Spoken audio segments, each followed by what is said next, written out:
So the question is, who should you defeat in the final analysis? And the answer is, you should defeat your former self. You should be constantly trying to do that. And you're the right control for yourself too, because you're the one who's had all your advantages and disadvantages. And so if you want to compete fairly with someone, then you should be competing with you. And it is the case, and this is what we were talking about too with regards to the self-improvement of the fighter. If you're improving yourself, then what you are doing is competing with your lesser self. And then you might also ask, well, what is that lesser self? And that lesser self would be resentful and bitter and aggressive and vengeance-seeking and all of those things that go along with having a negative moral character. And those are things that interfere with your ability to progress as you move forward through life. No, this is on you.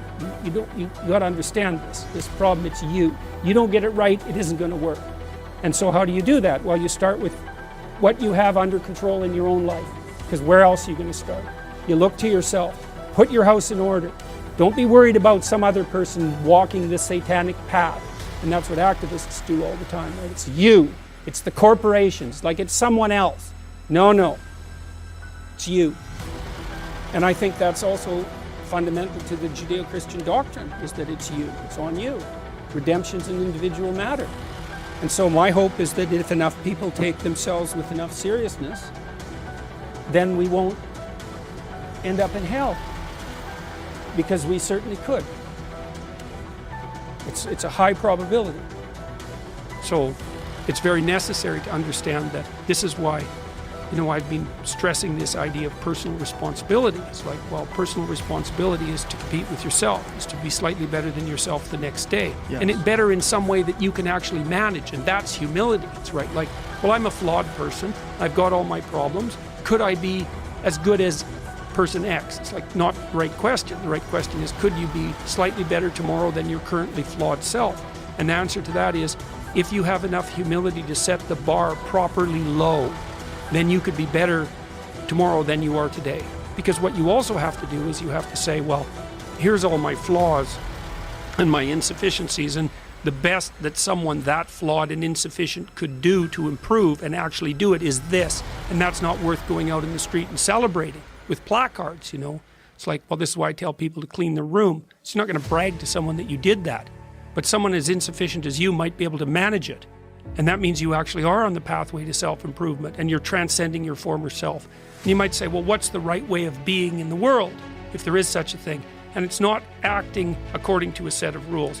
It's attempting continually to transcend the flawed thing that you currently are. And what's so interesting about that is that the meaning in life is to be found in that pursuit. Right? There's always parts of yourself that you can overcome. And so that's William James' moral equivalent to war, essentially. If you need something to grapple with, you probably do, you can find that. You just look inside, you'll find something to grapple with.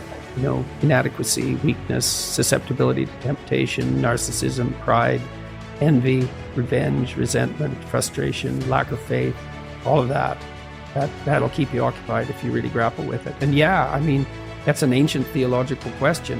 What's up with the devil? Why does the possibility of evil exist? Why is there an eternal adversary? See that reflected in Cain and Abel, right? At the beginning of the Genesis stories, essentially, the first two human beings are good set against an adversary. And that's what opens history, that story. You think, well, why would God construct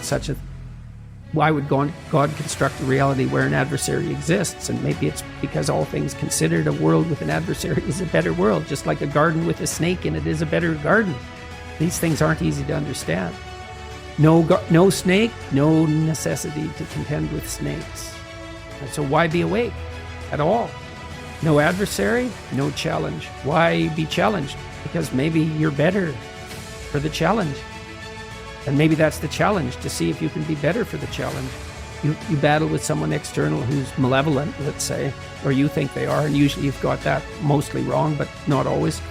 But if the battle is inside, which is where it's supposed to be, most fundamentally, then it's it is the ultimate challenge. Yes. Battle between good and evil on a playing field of chaos and order. It's the eternal game. And, you can play that out in the external world, but part of what the religious enterprise is about, and the Christians have really contributed to this, is the notion that sacred battle is fundamentally spiritual, which is to say, in some sense, fundamentally psychological. It's to be fought on the battleground of the soul, internally. It's a subjective issue. How do you defeat evil? You defeat the evil in your own heart. That is how you do it. And so if that's all being acted out for you in the world, well, you've misplaced Satan. That's a good way of thinking about it.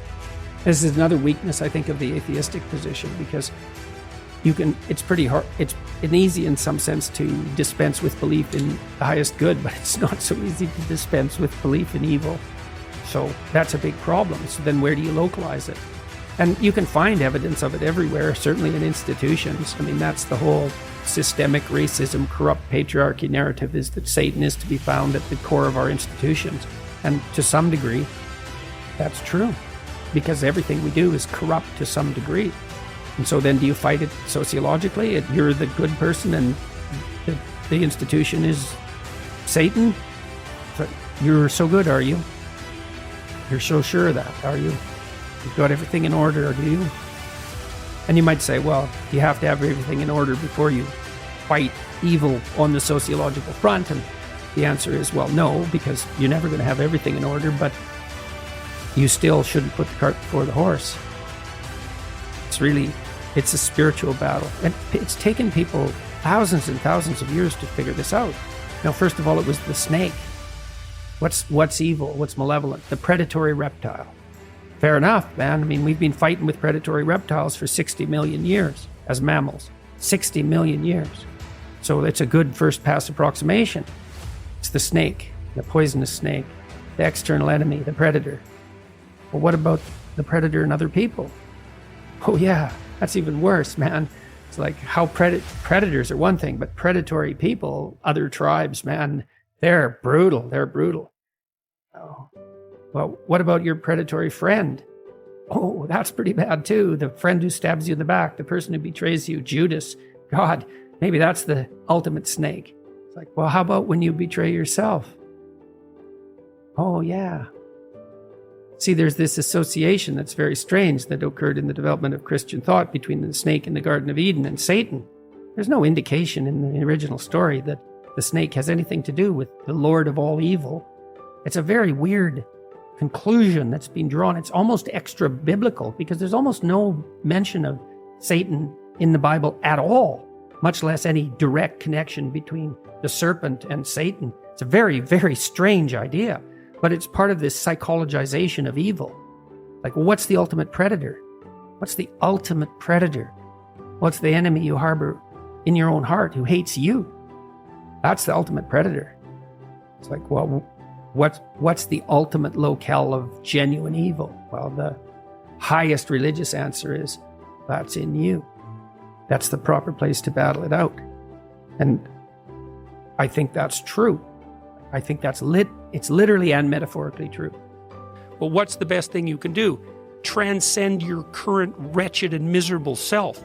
There's meaning to be found in that, and and that's a meaning that's associated with responsibility. One of the things that I've been trying to lay out clearly is that life is hard. It's tainted by malevolence and betrayal. That can make you bitter. You need a meaning to offset that. Where's the meaning to be found? Not in rights, not in impulsive pleasure, but in responsibility. You take responsibility for yourself, so you take care of yourself. If you're good at it, you have some excess left over to take care of your damn family. If you're good at both of those, then you have some excess left over to take care of your community. Those are heavy burdens. You pick up the burdens, you find that's meaningful. The best way to pick up the burden is to continually improve yourself. And that's where the meaning is to be found. And so that meaning is in the continual self-transcendence. That's letting your old self die and the new self be reborn. There's not only more to you than you know, there's more to you than you can imagine. You have an ethical responsibility to act in that light.